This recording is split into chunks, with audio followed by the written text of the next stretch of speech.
Hey guys, welcome back to my HO scale layout. I've made a lot of progress since my last video, so I thought it would be a good time for an update.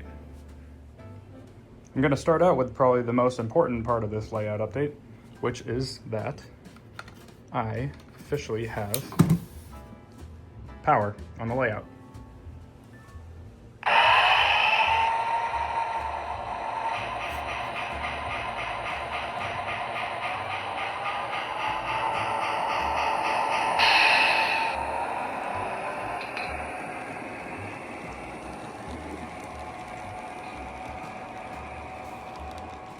My birthday was a couple weeks ago, and thanks to some generous family members, I was able to acquire the NCE Power Cab. I chose this power cab because it seemed to be the most user-friendly, particularly for beginners, as well as being somewhat reasonable within budget.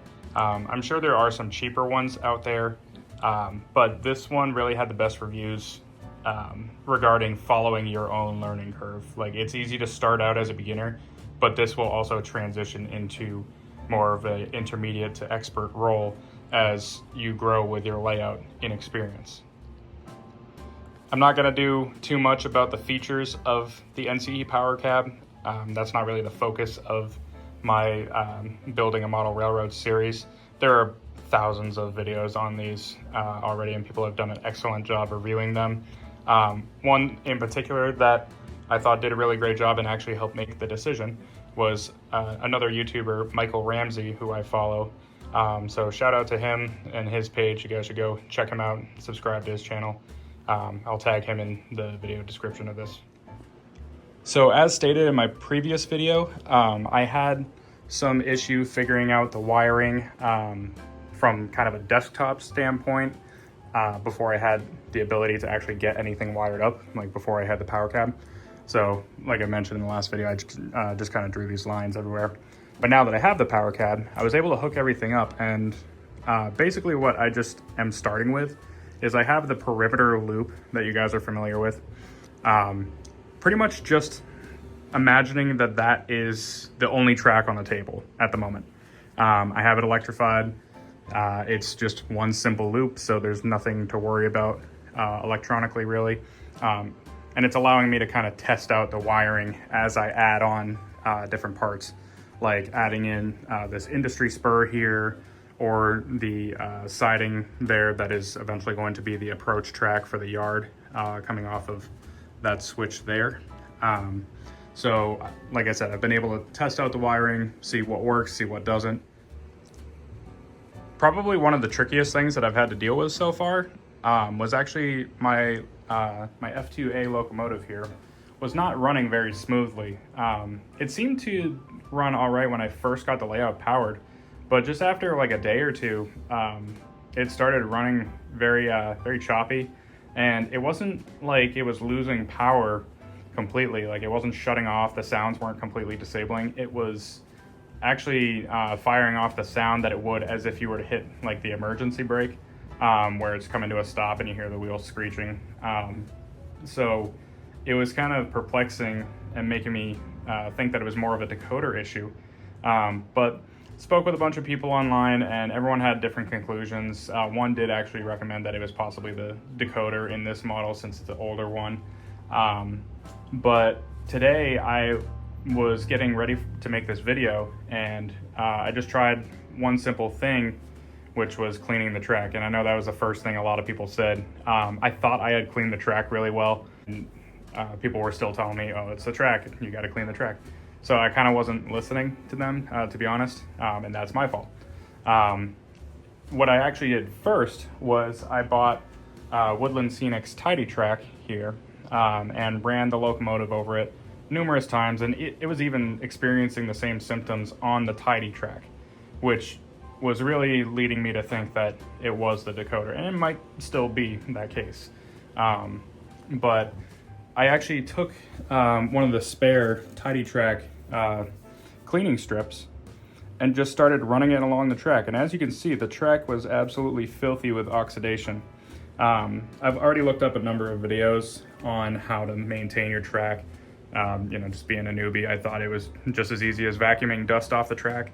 But I've seen various different applications that people use, like no aux ID or something like that. So I'm going to look into those different options. I'm also interested in getting one of the cleaning rail cars that's available, because I think the problem that I'm facing is this is out in my shed, so it's subjected to pretty bipolar temperatures out here. They're fluctuating from very cold to very hot, especially this time of year. So I think that might be contributing to some speedier oxidation. So it might just be helpful to have that cleaning track that can run around pretty much before every running session that I do, because while I was able to clean it by hand with that thing, it definitely took a little while and was a very tedious process. So now we have the fun part, the wiring, which I actually hate. So fortunately, this was a very simple setup.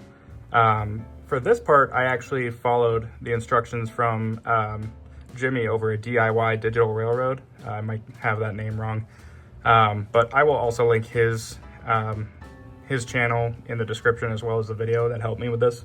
I bought the exact products that he recommended in his video, and it worked out great.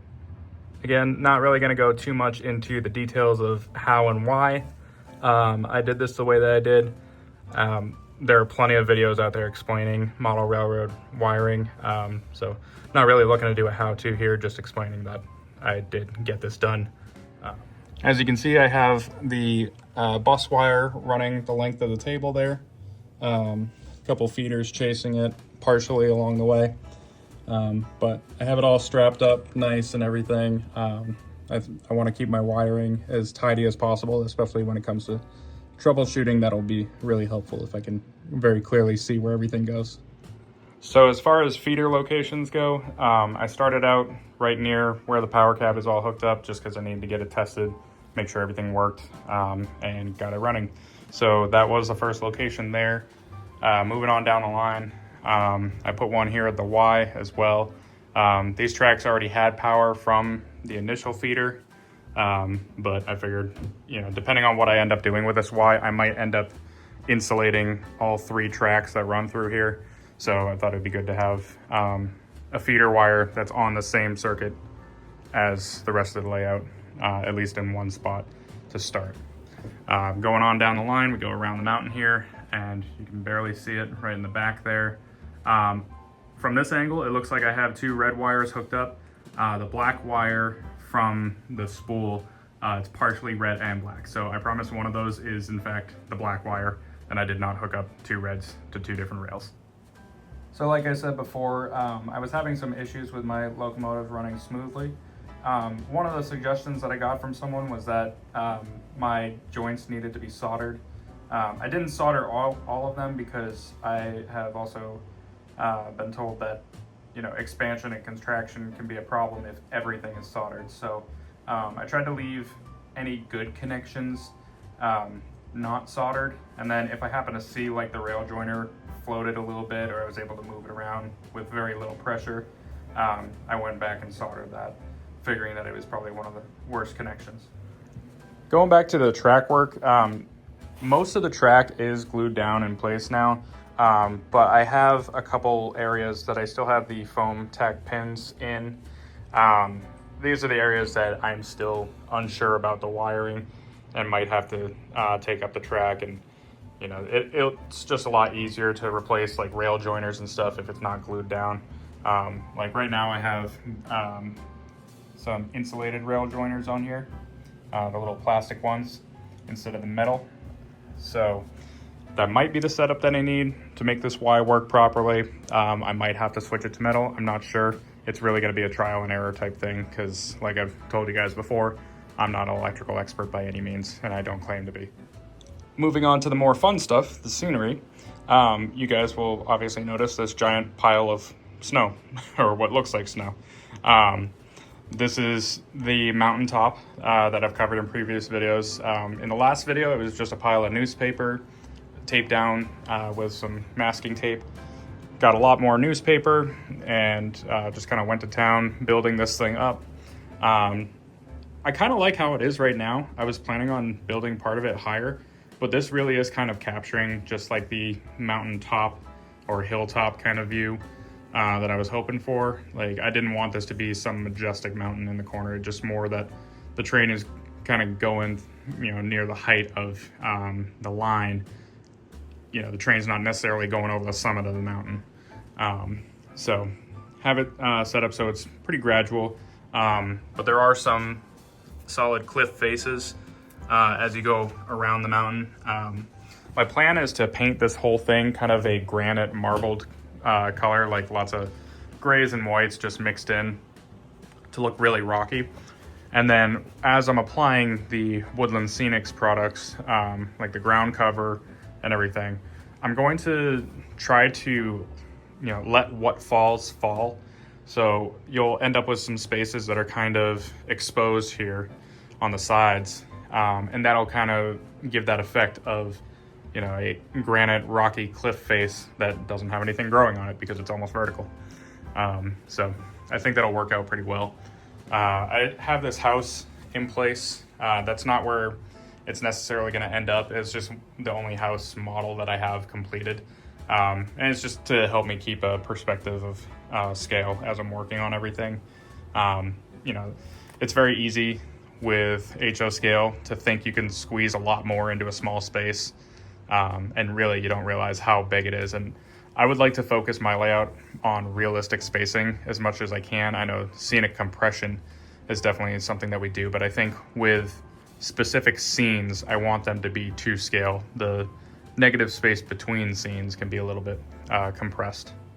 As far as foliage goes, this is all leftover stuff from my shelf layout that I disassembled when I started this table layout.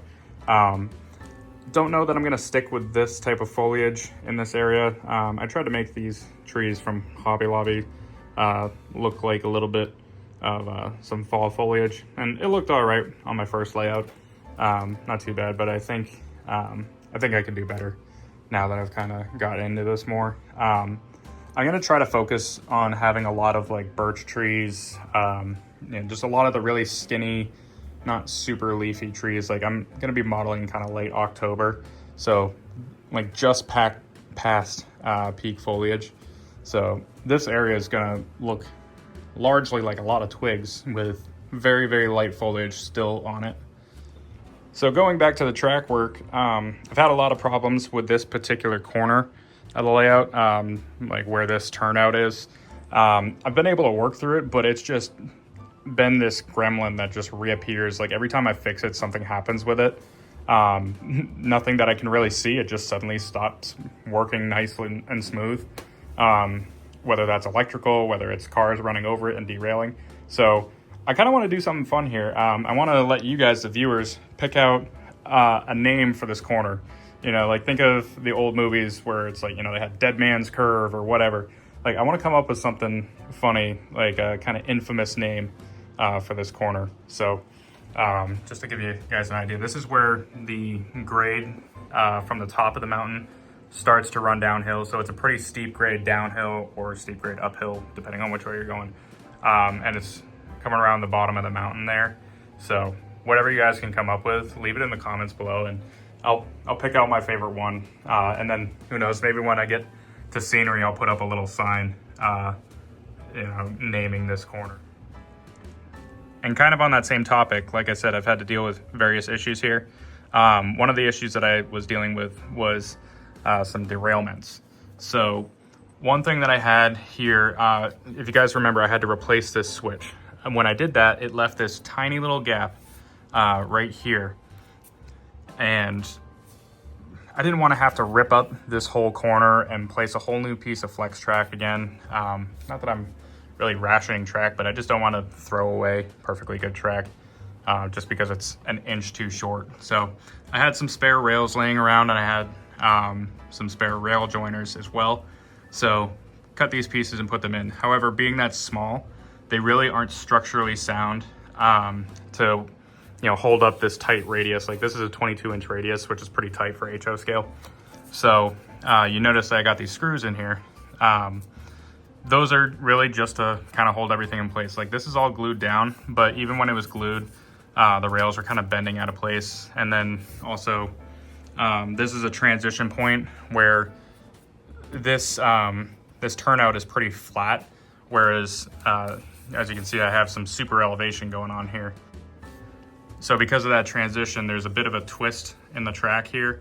So these screws actually help me manage very precisely how aggressive that twist is. Like I can raise these up or lower them down to raise and lower the rails as needed. And the reason I was doing that in the first place is because as my locomotive was coming up and around this corner, right about here, it was the front left wheels were actually lifting ever so slightly off the track, enough to cause the locomotive to stop right here. So I pulled the locomotive up and I started shimming these pieces of balsa wood underneath the track to raise it up. I know this looks pretty ugly right now, but hoping once I get ballast and scenery in here, this will all kind of fade away. But anyway, like I said, I shimmed that up, raised the track to meet the wheels, and I just kind of kept pushing the locomotive like along about an inch at a time, shimming as I went, and it gets gradually less and less super elevated. And just the whole time I was keeping that wheel intact. So that allowed me to rectify that problem. Well, that about wraps up today's update. Hope you guys enjoyed it.